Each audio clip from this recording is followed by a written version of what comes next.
Joel Rubin's up next. The president works on all this. Former Deputy Assistant Secretary of State, worked in the Obama administration, live from Washington. Thank you, Joel, for joining us. So we're talking about TikTok with Chris. President now, he's getting into this whole gold card idea.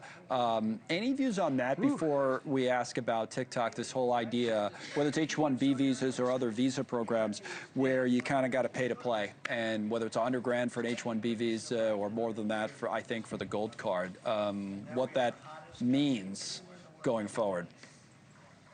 Oh yeah, it's the oligarch visa. It's wonderful. We can basically have the kleptocrats and the criminals from around the world who are very wealthy purchase essentially, ultimately, American citizenship.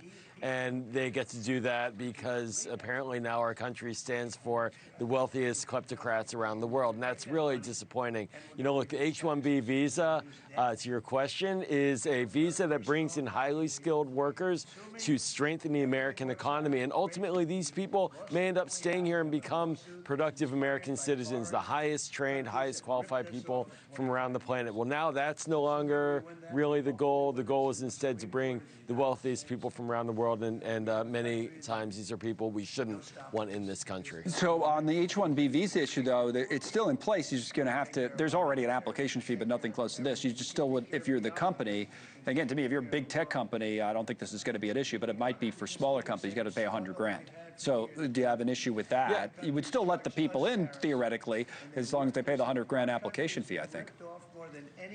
Yeah, you know, look, I want to just point out what you were discussing with Chris a moment ago. Sure. We just saw a fiasco in Georgia where high-tech workers building a Hyundai factory to produce cars in the United States, the exact objective of what the president says he wants out of this tariff policy. We saw those workers arrested and deported, and now they're concerned about human rights violations possibly there as well. So we want these workers in. Why are we making more barriers? Why are we making it more expensive? They benefit us. They improve our economy. We want to attract investment. We want to have factories built here. We need to make it easier for people to come here rather than harder. What about China? Today with TikTok, the announcement, again, it's not done yet, clearly, from what the president just said there. He thinks it's closer to being, quote unquote, done, whatever done looks like. What's important to watch? Like Chris and I were talking about the algorithm. It doesn't seem like that's necessarily going to be part of that. It was tough to tell from the president's answer. He said it would all get worked out. What about TikTok and how it kind of fits into the broader Chinese negotiation on trade and everything else?